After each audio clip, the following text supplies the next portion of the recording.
Hi, we've recently launched a report that goes through 5 themes that we believe will guide infrastructure spending through the year we're in now and into the near future. The first one of those is around investors. We are seeing a huge amount of money flowing into the infrastructure area, but there's not as many opportunities to invest in as the money coming in. So the consequence of that is we're seeing prices go up of infrastructure assets and yields go down. We expect that trend to continue in future.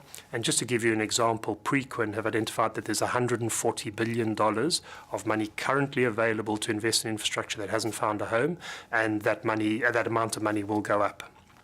The second theme that we identified is just around political leadership, and politics and infrastructure are inexorably linked and will always be into the future. But just one example of that is President Donald Trump's announcement that he wants the US to invest $1 trillion in its infrastructure to both rebuild and refresh the infrastructure in the US.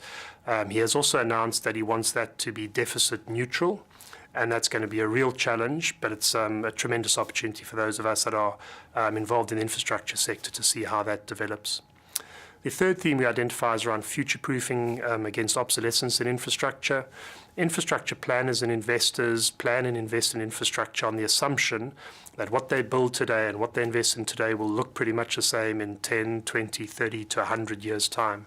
The reality is technology is changing so quickly and so much around our worlds are being disrupted that it's very difficult for these planners and investors to make that assumption, but they have to try. Otherwise, the infrastructure will be obsolete pretty quickly. The fourth theme we identified was around sustainability. And infrastructure clearly needs to be built so that it's sustainable. A stat out of COP21 was that 60% of global carbon emissions come from the energy sector. So it's great to see, for example, the Chinese government taking the initiative to cut carbon emissions. And for those of you that have been through Beijing, you can see why it's needed. And the Chinese renewables program that they've just announced is estimated to be about $360 billion. So hopefully will make a difference to carbon emission in China. The last theme we identify is around commodities and commodity-rich countries. Historically, we've been through boom and bust cycles. Commodity-rich countries invest heavily through the boom times and then cut their spending during the lean times.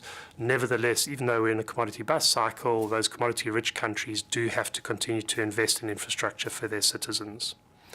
I'll stop there. If there's any questions or you'd like to follow up on any of these themes, please feel free to give me a call or to give a call to any of my colleagues as well. Thank you.